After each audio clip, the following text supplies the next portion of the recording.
And basically the people just said, oh, how to get all the people together, because we can't really meet all the people each Thursday when we meet. That's a ritual. Each Thursday everybody get together. So we said, let's make a party. And because people like to party. And then the goal of it was just to mix hacking and arts and performances on a 1-week session with 2-day conferences.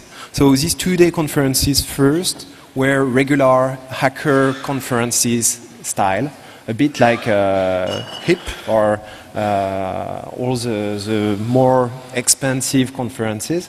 I would say with a different bias, giving it a more colored atmosphere. Yeah.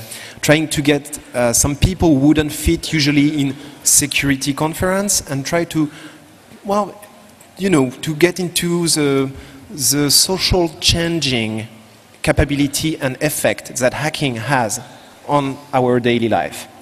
And then to go towards some more pleasing things like workshops and performances.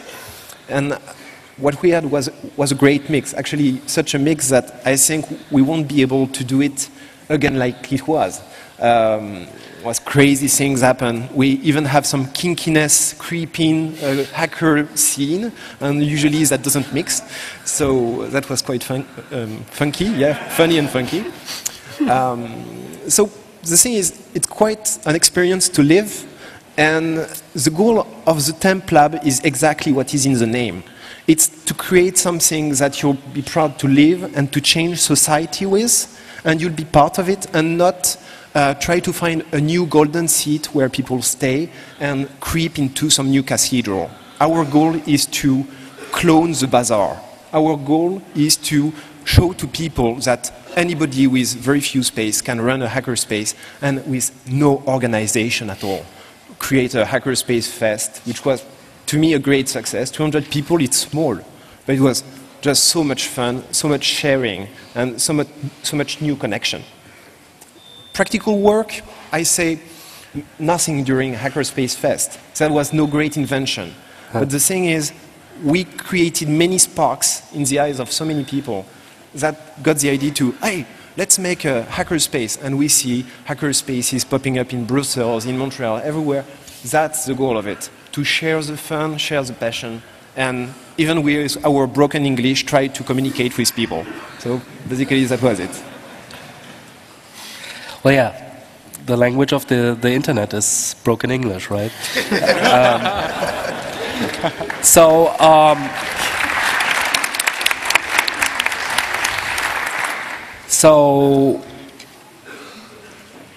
after that, it really became apparent that what is happening here is like an international movement on an international scale. And Esther and Enki got together and yeah, the name was there, Hackerspaces. We used that name for all the time we were talking about it. We're still unclear on some subtleties, like sometimes we write it as 2 words, hacker spaces. Sometimes we write it as a whole new word smashed together, hackerspaces. But yeah, there is a movement there, but it needed an outlet. And what was created was a website and a wiki page to bring together all the hackerspaces in the world. Maybe, Esther, you could just briefly introduce what work is going on there. So it's actually only just a couple of months ago that the wiki page and the website went online, and that we were proclaiming the founding of an over institution like hackerspaces.org, while the idea of having someone to bring the basic motivation and idea of hackerspace movement to the people was born way earlier by people like Enki and Jens and so on. And for now there's way more people working on this project. And what was the initial idea was that we see hackerspaces popping up all over the world. Actually, within the last year, there was an extremely high expansion to that. And basically these hackerspaces all have a pretty huge fear, like they are afraid of what could happen within the initial process of founding the space. Like, what could go wrong? Is there enough people? Can we find a space? All these questions you'd have to ask yourself. The fear of failing. But basically, these are all questions that have already been answered. These are all challenges that have already been faced by other hackerspaces. And so people who want to found a new hackerspace could just, if they would ask around, if this knowledge about how to found a hackerspace would be more common, people wouldn't be that afraid of finding a new one, and the movement would spread. So, actually, I would like to tell you a short story. As some of you might know, some of you might not. Bree was visiting Vienna a couple of days ago, actually, only. And we were talking about how to communicate this process, like, to the outer world. And we came up with the idea of creating a Hackerspaces book within, like, no time. We would put together a bunch of interesting hackerspaces from all over the world, like who would like to participate and who would have the time to actually participate, and put together how they, a couple of questions they'd have to answer on how they got their project started, how they became a hackerspace, where they took their motivation from. And we've had like no sleep at all within this time, and still was an incredibly inspirational process of making and putting together all these things. And within the last days, I got an email by a South African hackerspace, which is called Duct Tape. This is, as far as I know, the first hackerspace in Africa. They didn't yet have a space, but they're actively looking for some. And what they were writing to us was, well, we have that wiki page with a list of all hackerspaces, and we could see, we have a map on there that shows where are a lot of hackerspaces or where aren't any. And since I saw one popping up in Africa only recently, I wanted to be that one specifically in the book. And I wrote them an email, and they got back to me saying, actually, they didn't yet find a space, and they were afraid, and they didn't know what to do. And I was like, well, then you're practically, you still know those questions you have in your head that make this feeling of fear, and you should just send in something, and we'll put it in the appendix. And what they sent in was a link to a blog post one of the three founders of Duct Tape made in August, I think, no, July, end of July, which was right after The Last Hope. And at The Last Hope, we had a Hackerspace panel, which was hosted by Nick Farr. And of course, it was recorded, and recording spread, and you could download them or buy the DVD or whatever. So that founder of Duct Tape got hold of a copy of that talk and watched it and was like, oh my God, Hackerspace, this is what I always wanted to do. Like, this is what I always wanted to create. And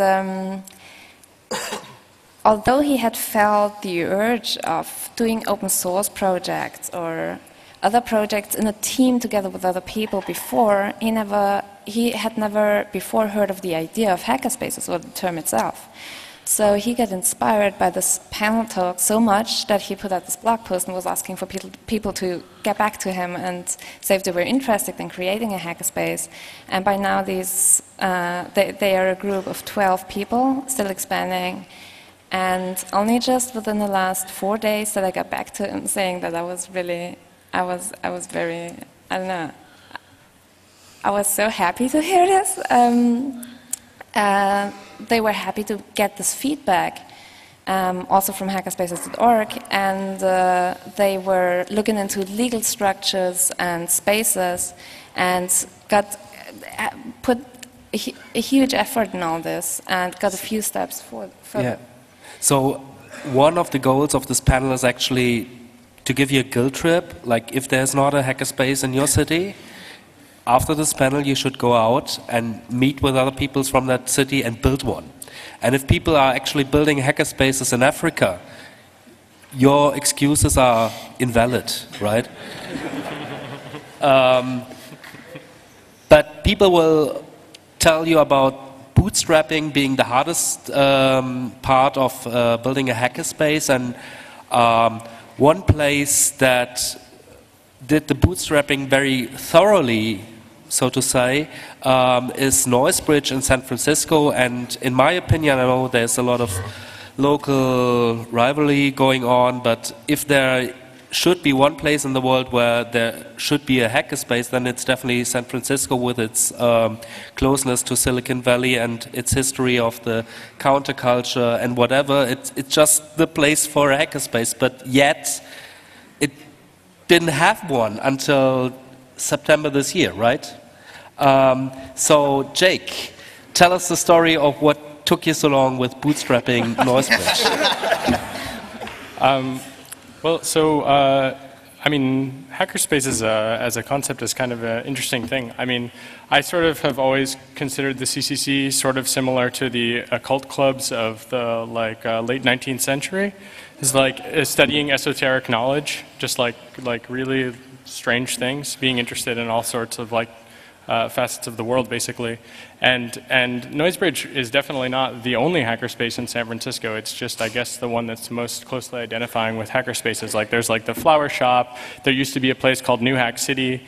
And one of the issues is that a lot of the people in the Bay Area have been pretty burnt out on some of the communal spaces that have existed there, because maybe their structure didn't work so well for the diverse population. And so we had to sort of bootstrap a community together, and that took a long time because we wanted to avoid the 4 people have a key, that this is their space thing that we perceived to be an issue. And so we sort of just had meetings about things we wanted to do, and it's sort of like design pattern -1 or something, where it's like you have to like first have a group of people, and then have all of those people have things that they're doing in common. So it's not just talking about things or meeting at a dorkbot and watching talks or giving talks, but like actually making an effort to always get together. And it became a problem that we didn't have a space, which worked out quite well, because eventually when we really needed to solve that problem, it was solved. Someone actually went and found a space. And for a while we were talking about having a space club, which was maybe not the best club to be a part of. But it was great, because it meant that the only people that were really involved were people that were really dedicated to it. So, you know, for a long time people said, oh, it's impossible to do such a thing, and we wouldn't have the money, we wouldn't have the backing. The first day that we found a space, made a call for money, we raised $12,000 US, which wasn't bad.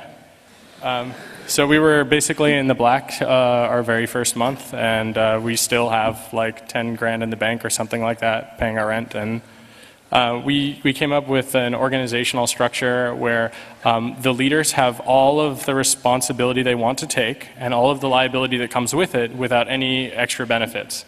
So if you're on like the board of directors, like Mitch is a treasurer, and he takes care of all of that. He only gets the extra burden. He doesn't get anything else.